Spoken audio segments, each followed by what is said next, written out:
Emmanuel সবাইকে। সম্মানিত আমার সমস্ত ভাই ও বোনেরা, যারা আমার এই ফেসবুকের সাথে যুক্ত আছেন, আমার এই পেজের সাথে যুক্ত আছেন, আপনাদের সবাইকে জানাতে চাই যে আজকে আমি যে টি শার্টটি পরেছি দেখতে পাচ্ছেন গোল গলার, আমরা আগামী দিন শনিবার, আপনারা জানেন যে হসপিটালে থাকা অনেক অসহায় মানুষ রয়েছে যারা গ্রাম থেকে ট্রিটমেন্ট নিতে ঢাকা আসে। তাদের পর্যাপ্ত পরিমাণে কাপড় থাকে না এবং অনেক অসহায় মানুষ আছে যাদের একদম কাপড় বলতেই নেই, একটা কি দুইটা তাদের থাকে। তাদের উদ্দেশ্যে আমরা যাব। আপনাদের কাছে প্রার্থনা চাই এবং দোয়া চাই যে আপনারা প্রার্থনা করবেন যেন আমরা এই কাজটি সুন্দরভাবে করতে পারি। দেখতে পাচ্ছেন আমার কাছে বেশ কিছু সেই গেঞ্জি রয়েছে যা আমরা আগামী দিন 2টি হাসপাতালে যাব। যদি সম্ভব হয় সেখান থেকে আমরা ছবি তুলে বা ভিডিও করে আপনাদের দেখানোর চেষ্টা করব। আর যদি সম্ভব না হয় ছবি বা ভিডিও, তবে আপনারা কিছু মনে করবেন না, কারণ অনেক জায়গা আছে যেখানে ভিডিও বা ছবি তোলা যায় না। কাজেই আপনাদেরকে আজকে এই উদ্দেশ্যে আমি কথাগুলি বলতে চাই যে আপনারা সেই অসহায় মানুষদের জন্য আপনারা প্রার্থনা করবেন, দোয়া করবেন। শুধু আমাদের কাছে এগুলি নয়, আরও বেশ কিছু সাইজের ছোট ছোট শিশুদের জন্য কিছু গেঞ্জি রয়েছে যেগুলো আমরা হাসপাতালে বিতরণ করব। আপনারা আমাদের সাথে থাকবেন এবং সেই অসহায় মানুষদের জন্য আপনারা প্রার্থনা করবেন, দোয়া করবেন যেন প্রত্যেকটা সেই অসহায় অসুস্থ মানুষ সুস্থ হয়ে যার যার বাড়িতে তারা ফিরে যেতে পারে। আসলে একটা পরিবারের যদি একজন অসুস্থ থাকে, সেই পরিবারটাই একমাত্র বলতে পারে যে তারা কতটা অসহায় মধ্যে দিয়ে তাদেরকে চলতে হয়। আমি আপনাদের কাছে ক্ষমা চাই যে আমি আজকে এই গেঞ্জিটা পরেছি, যদিও এটা আমার জন্য নয়, শুধু আপনাদের দেখানোর জন্য পরেছি যে কেমন লাগে। সত্যি খুব ভালো মানের কাপড়। এবং আপনাদের কাছে আরেকটা রিকোয়েস্ট করব যে এই কাপড়গুলি যে আমাদেরকে দিয়ে সাহায্য করতেছেন তার পরিবারের জন্য আপনারা প্রার্থনা করবেন যেন তার পরিবার ঈশ্বরের আশীর্বাদে পরিপূর্ণ থাকে, যেন তার আসলেই সত্যি তার সুন্দর একটি হৃদয় রয়েছে। সে নিজেও চায় যেন অসহায় মানুষের জন্য সে নিজেও কিছু করতে পারে। যদিও তার নামটা আমি প্রকাশ করতে চাচ্ছি না, আপনারা সেই সন্তানের জন্য প্রার্থনা করবেন, দোয়া করবেন যেন তার পরিবার এবং সে নিজে ভালো থাকে, সুস্থ থাকে।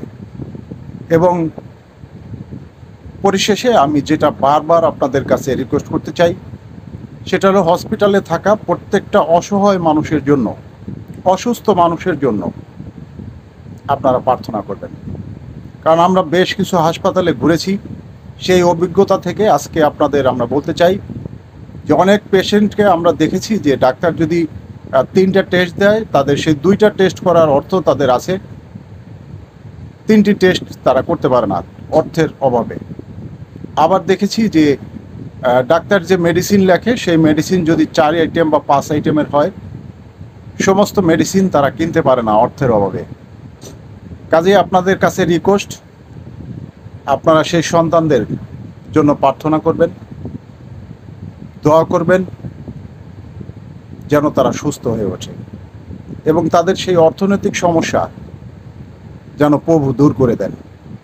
কারণ আমরা বিশ্বাস করি আমরা হয়তো অর্থ দিয়ে তাদেরকে সাহায্য করতে পারি না, কিন্তু আমরা যদি তাদের জন্য প্রার্থনা করি, আমরা যদি তাদের জন্য দোয়া করি, অবশ্যই প্রভু শুনবেন এবং সেই প্রার্থনার উত্তর তিনি দেবেন। কাজে সেই বিশ্বাস থেকে আজকে আপনাদের আমি বলতে চাই যে হসপিটালে থাকা প্রত্যেকটা অসুস্থ মানুষের জন্য আপনারা প্রার্থনা করেন, দোয়া করেন যেন তারা সুস্থ হয়ে বাড়িতে ফিরে যেতে পারে। এবং আমরা যাব, আমরা যেন সুন্দরভাবে সেই গেঞ্জিগুলি আমরা বিতরণ করতে পারি। কাজে আমাদের জন্য প্রার্থনা করবেন যেন কোনো শয়তান আমাদেরকে স্পর্শ করতে না পারে। যাদেরকে যে গেঞ্জি দেব তাদের জন্য যেন আমি প্রার্থনা করতে পারি। যেন তারা সুস্থ হয়ে ওঠে। কারণ আমরা বিশ্বাস করি যে প্রভু তিনি প্রত্যেকটা অসুস্থ ব্যক্তিকে সুস্থ করে যার যার বাড়িতে ফিরে যেতে সাহায্য করবেন। কারণ এই বিশ্বাস প্রভুর প্রতি রয়েছে। কাজে আজকে আমি আপনাদের কাছে এই একটি কথাই বারবার বলতে চাই যে আপনারা হসপিটালে থাকা অসুস্থ, ফুটপথে থাকা অসহায় মানুষদের জন্য আপনারা প্রার্থনা করেন, দোয়া করেন যেন তারা ভালো থাকে, সুস্থ থাকে। বিশ্বাস করেন আপনার আমার প্রার্থনায়, আপনার আমার দোয়ায় সেই সমস্ত সন্তানেরা প্রভুর দয়াতে সুস্থ হয়ে উঠবে। কাজেই আসুন আমরা সেই অসুস্থ ব্যক্তিদের জন্য, অনাহারী ব্যক্তিদের জন্য, অসহায় ব্যক্তিদের জন্য আমরা প্রভুর কাছে প্রার্থনা করি এবং প্রভুকে বলি যে প্রভু তুমি তাদেরকে সুস্থ করে দাও, তুমি অনাহারীকে খাদ্য দাও, অসহায়কে তুমি বাসস্থান তুমি রেডি করে দাও। প্রভু আপনার এবং আমার কথা শুনবেন এবং তাদের সুন্দর একটি ব্যবস্থা করে দেবেন। আমেন। আজকে যারা আমার এই কথাগুলি শুনতেছেন, আপনাদের সবার প্রতি আমার রিকোয়েস্ট থাকবে হসপিটালে থাকা প্রত্যেকটা অসুস্থ ব্যক্তিদের জন্য প্রার্থনা করবেন। ইনমানুয়েল।